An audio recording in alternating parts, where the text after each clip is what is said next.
Welcome back to the podcast. My name is Joseph Clough, and this is episode 697. And 97, 98? That's a good question. It's either one or the other. It must be 697, I believe. But welcome to this podcast episode.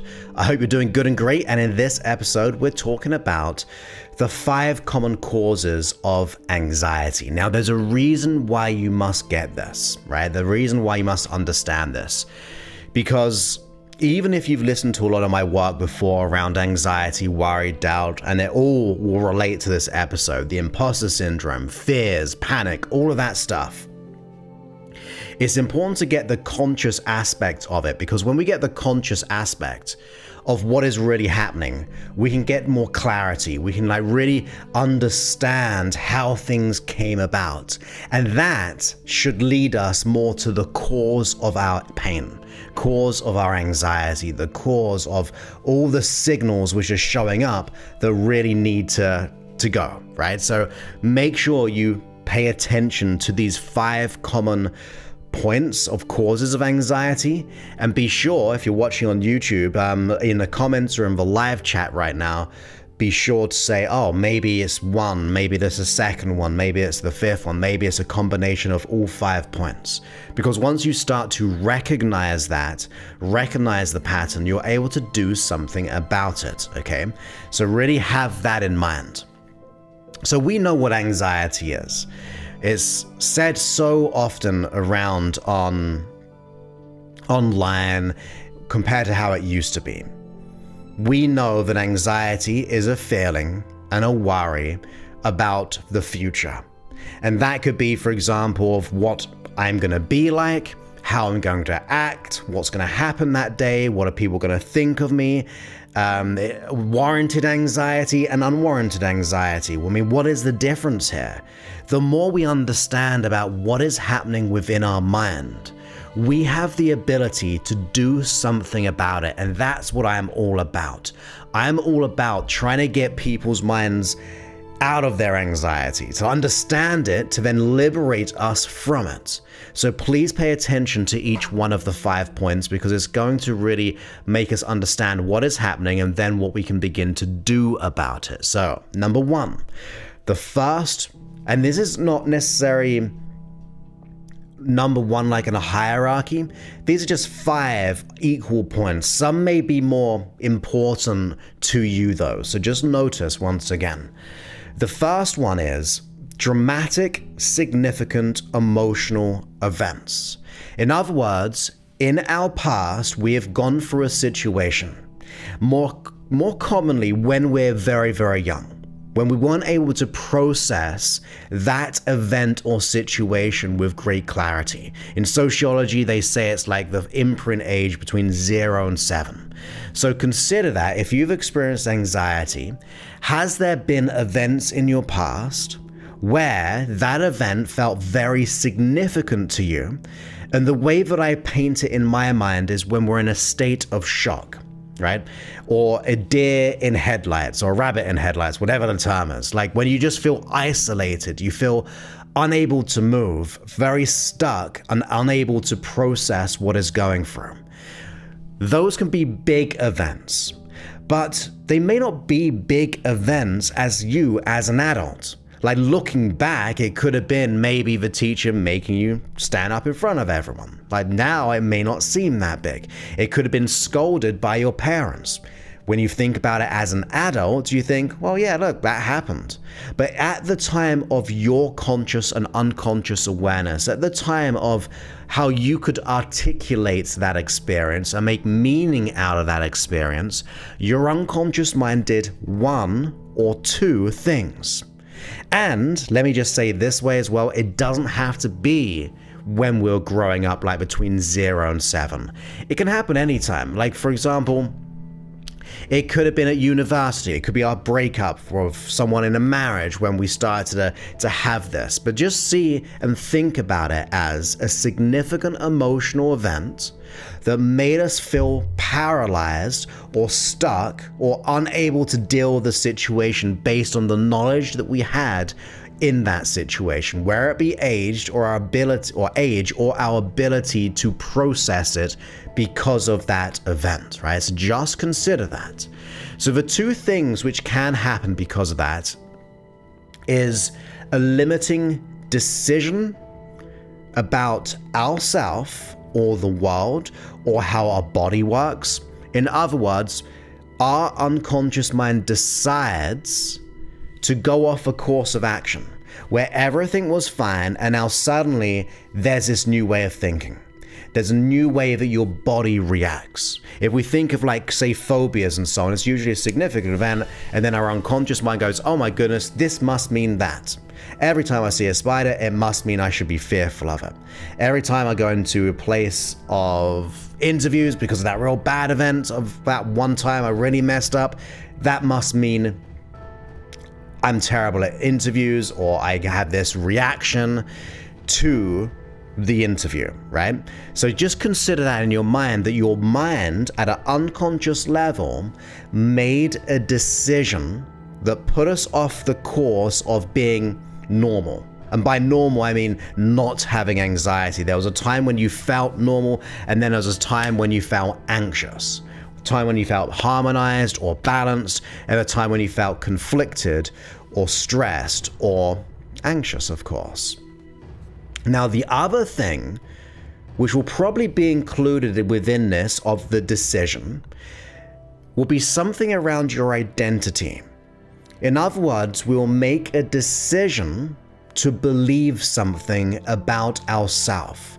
The secondary aspect could be about something, but more often than not is the belief about how we see ourselves in this world.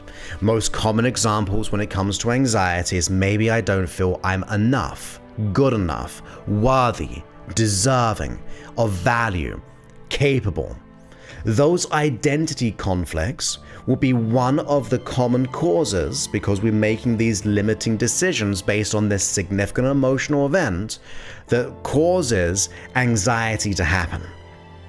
Now, the other common experience of this, let's just say it was that one big event or a series of events where we made a decision about ourselves, how our body acted and reacted. The second one goes through built up neurological associations.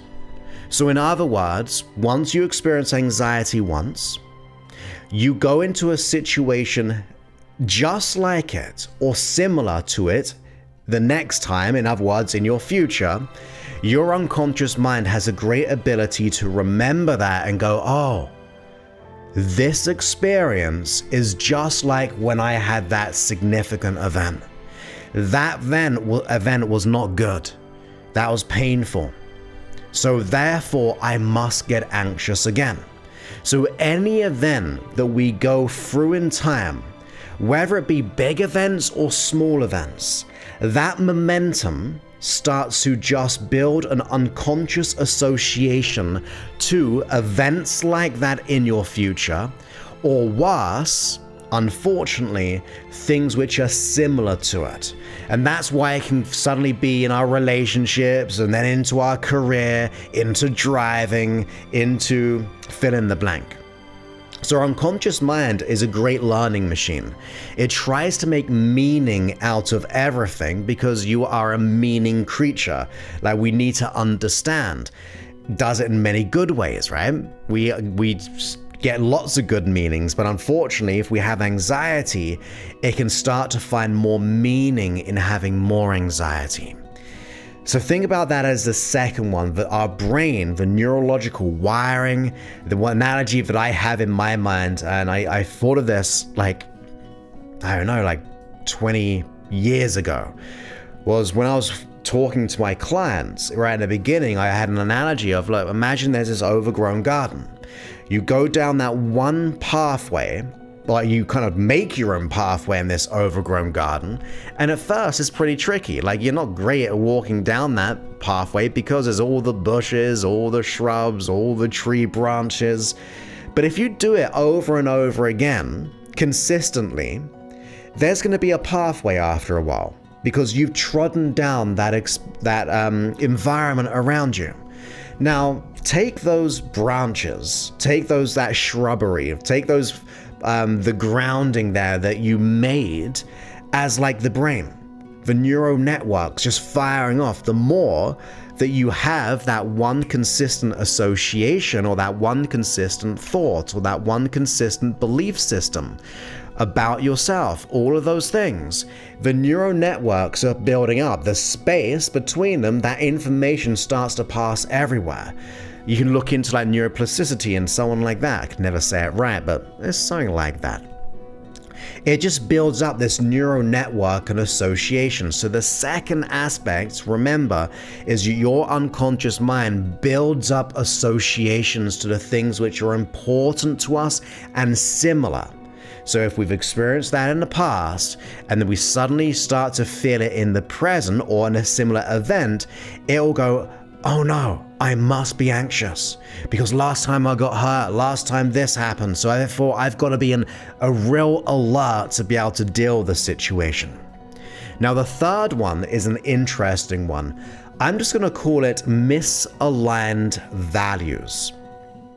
And that can be multifaceted ultimately, because values are the things which are important to us, right? There are things which were instilled to us when it comes to our family maybe, or school, and all those types of things, where maybe like money is really important to you, maybe having a family is really important, maybe being a father or a mother.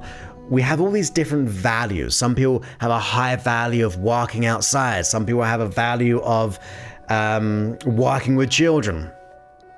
And when you think about it on that level, that makes sense. But how does it apply to, say, anxiety? Well, maybe you have a high level value to, say, build up your own business, right? You want to say, I want to create my business, being a holistic practitioner or a hairdresser or whatever it is, fill in the blank. You may have that value to do so. But if there's a negative charge to that value, in terms of scarcity, in terms of fear, your unconscious mind's gonna pull you out. So we get this internal conflict, like, well, part of me really wants to go and achieve X, Y, Z, but there's another part of me which feels like I can't do that. And that could be the values, it could be the belief systems, it could be a combination of those significant events, but that symbolic representation at an unconscious level pulling us back despite having a high value for something. So that value has a negative charge, right? It's not like you're 100% aligned and congruent in going where you want. You're conflicted. A part of me wants this and a part of me wants that. And that is one of the big pain points, because you really want something. It could be, I really want to progress up the career ladder, and therefore I really want that abundance, I want that money, I want that inner achievement, I want to be able to lead people, I just want to like step into my potentiality. So you have a high value for your career development. But there's that part of you going, hey, I don't want this. I don't see the value in this because of the past significant events, the limiting beliefs, and all those decisions we made creates this value experience that there's a higher value of pain or failure or rejection to miscommunicate or misalign your internal values. And that can go for relationships, it can go for our health, all of those things. But think about, number one is a significant emotional event where we feel frozen and we're unable to process it. Number two is where we started to make limiting decisions or limiting beliefs about ourselves. In fact, that's like the same one, sorry. The second one was the build-up of those events, having the unconscious wiring, the brain wiring, the neuroassociations, building up like that overgrown garden now becomes a pathway to your brain that you go, bang, I feel anxious, bang, I feel anxious. And it can bleed over to different areas of our life. And I said the third one was the misalignment of our values. Now, the fourth one is probably more prevalent today than ever before because of the connectivity that we have with everything around us. And that's going to be something what I'm just going to call social expectations. Now, the social expectations is going to cover, once again, a multifaceted, if that's the word I'm looking for, set of levels to it. So for example, it could be your cultural expectations. Maybe you grew up in a certain culture, or that could be spiraled out to maybe to religion as well, where sometimes it would mean that you'd have a certain level of expectation to be a person, to act in a certain way, to be a certain way, to do certain things. That's going to create a level of anxiety because we have these heavy pressures and expectations on us in case we might get looked down upon. Maybe we get rejected. If you think about it, if we go way back in time when we were in these small communities, we wanted a level of acceptance from our people around us. Otherwise, we're in the wilderness by ourselves. So there's a part of us unconsciously which wants to have validation, wants to be able to be accepted, to feel like they belong. So if there are any social or religious, and let's go into other ones, we can go into society when it comes to social media, political stuff. It could go all the way down from the macro level, or from the macro level all to the micro level. So let's break some smaller levels here. It could be your family. It could be a parent. It could be a sibling. It could be your friends that you hang around with. These society expectations, which covers all of the things I just said in terms of religion, it could be politics, it could be culture, it could be family, friends, all of those things, is going to create a level of expectation on you. And if you fall out of line of that expectation, you're going to get anxious. I've personally experienced it when people said I couldn't do certain things. At times I was like, well, they must be right. I should be anxious. I should be worried. I should be fearful of going for my dream, and fill in the blank. You've probably experienced it yourself. So remember, that fourth one is the expectations from society.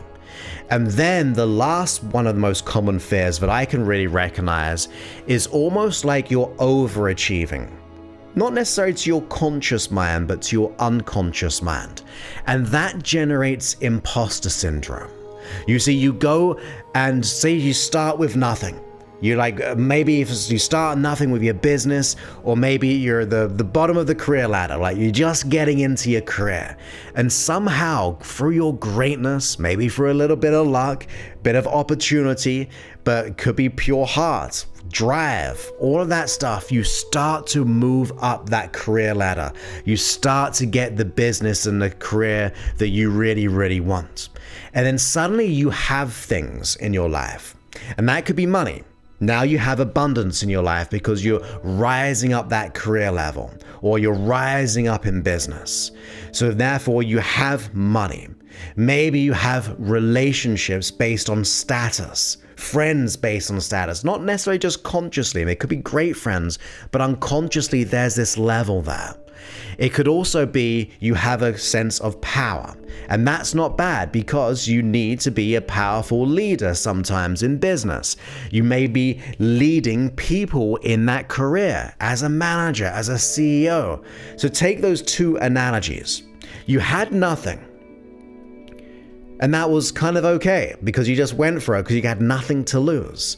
But then you go up that career path and suddenly you have things to lose. You're like, oh my goodness, what if I can't lead? What if I can't get clients? What if people or the economy kind of tanks? Do I have the resources to deal with it? What if fill in the blank? All these what ifs start to come in because we start to go, am I even meant to be here in this position? I mean, do I have the credentials? Now, logically, you might have on paper the best credentials, a great CV. But there's that part of us who goes into that fear of loss, or the fear of being rejected, once again, the fear of success, because suddenly we've got something to lose. And if we have something to lose, we have to question our value. Do I have the ability to deal with that situation? Do I have the ability to be able to go through it and even get more successful? So the imposter syndrome starts to kick in there, and that creates the anxiety because we don't want to fail. We don't want to get hurt. We don't want to lose things. So if we have like these 5 most common points, in my opinion, and there's going to be many more, but we've got like the significant emotional events, which creates limiting decisions, limiting beliefs, the buildup of the neurological associations at a unconscious like brain level. We have the misaligned values at number 3. We have 4, the society expectations put upon us, and then number 5, the overachieving, or the so-called overachieving. If we really break all of those down, what they all really have within them, it's an overwhelming need to protect yourself. A very unwarranted and inappropriate level of overprotection. You see, your unconscious mind's trying to keep you safe by giving you anxiety. Now, one of my tips for you, other than getting like real help from someone who knows how to let it go very easily and quickly with you, right? That's the best, quickest way to get there. One thing that I want you to do by yourself, at the very, very least, is to know this. Your unconscious mind, which runs the anxiety, all of those experiences, is trying to protect you. So when you start to hate the anxiety, when you start to feel bad about the anxiety, which is normal and easy to do because no one's going to go, yay, I love anxiety, I can't wait to get more of that. So I'm not saying that, but what I'm saying is if we have that conscious dislike for our anxiety, we're disliking the part of us which runs it. And that is your unconscious mind. So what I think we're really missing in most of the world today is the ability to discern action and intention, right? We see behaviors and we start to judge people very significantly in every way. And I'm not going to go into examples or anything like that. We can probably all see it. But we don't really think about intention. What is the positive intention behind what people do? Are they acting out to try to hold something, protect themselves in some way? What is the intention behind what you do every day? Now, I'm sure you don't have bad intentions. Even someone who is a bully, for example, bad behavior, but what's the intention there? Maybe they've been bullied themselves. Maybe that's the only way they can get attention. Maybe that's the way they only feel like safe by acting out. Doesn't justify it. It doesn't justify the behavior of anxiety. But if you are to change with me, with other people, or by yourself, you have to look at the deeper level of the unconscious intention. It is trying to keep you safe. So therefore, anxiety is your friend, because your unconscious mind is your friend too. So think about that. Your anxiety is your best friend. It's just misguided. It's just doing it in an overwhelming way. And we can see why, because the first event maybe was very significant, very, very young. It's built up these associations. It's got this misaligned values. It's got these social expectations on it. It's got this overachieving. So your unconscious mind's going, hey, wait. What if this happens? So isn't that a good intention? So separate behavior and intention most of the time. Even with people, when you're dealing with and communicating with, when your partner does something and it really annoys you, what is the intention behind that? I'm sure if you look deeply, they didn't want to do something to hurt us, otherwise that's a bad relationship. There's always a positive intention, and there always is with your unconscious mind too. So let's make a decision today. Maybe we should befriend our unconscious mind. Maybe I like to think of like penning it in with love, giving it all the nourishment and direction that it needs to grow up to be the person it really needed to be, but it just made a decision way back when. Of course, you can do that by yourself. There's no reason why you shouldn't. Of course, I always say get help with someone. And I don't even care if you go to counseling if that works. I don't care if you go to Reiki. I don't mind if you go to psychology people. I'm trying to think of the word there. Shows you how intelligent I am sometimes. But no, like the psychiatrists and so on, right? It doesn't really matter. Just get the help you need. There's so many people out there who want to be able to help you and knows how to help you. Like, for example, I only work with people who are very, very, I like to think like more career driven. I like to think that they're business owners, entrepreneurs, because I really resonate with go-getters who really want to be able to, almost like that fifth one, like they've overachieved and they're like, oh my goodness, I'm going to get found out. That's who I love working with, because I'm an entrepreneur in a way myself, right? I've got a business which I run and support people with in my company, and I just love working with a like minds, right? That's the ability to choose. But of course, look, if you want my personal help and a customized, tailored experience to be able to get you free from the imposter syndrome, the pain, the hurt, the anxiety, the worries and doubts, you can go ahead and book a call with us at josephclough.info/talk. When you do that, you're going to book a time to speak with us. It'll be a one-on-one call with someone.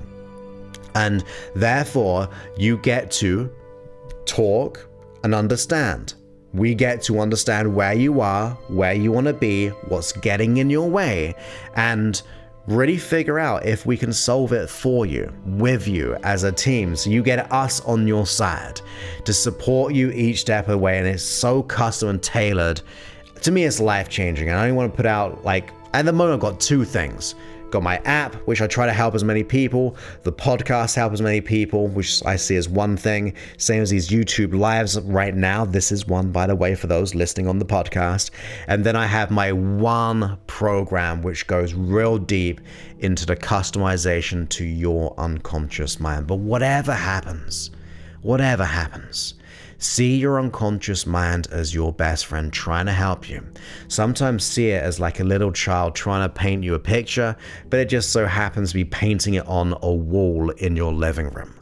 What was the intention? It wanted to create this beautiful picture for you. It just did it in the wrong way. So let's not scold the behavior. Let's work with the intention. Let's reconnect with our best friend, our unconscious mind. So I hope you enjoyed this episode. And of course, if you ever need to get the app, you can go to freehypnosis.app as well. And you get to listen to hundreds of free hypnosis sessions within the app, hundreds, almost 700 total episodes. You get to transform in the day, you get to transform in the night as well.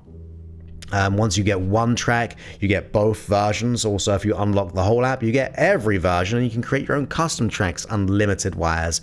And of course, if you're enjoying my work, if you've got any value, think about which one kind of resonated with you. Please leave a review. It just means we get to help the world that bit more, because your recommendations will go so far and wide, okay? So I appreciate everyone who does take a few minutes to go to the App Store, type in my name, type in Hypnosis Joseph, and leaves a review there, because we can transform the world together. The ripples will go far and wide. So with that, my friends, I hope you enjoyed this podcast episode, and I look forward to speaking to you on a future episode. Many thanks and goodbye.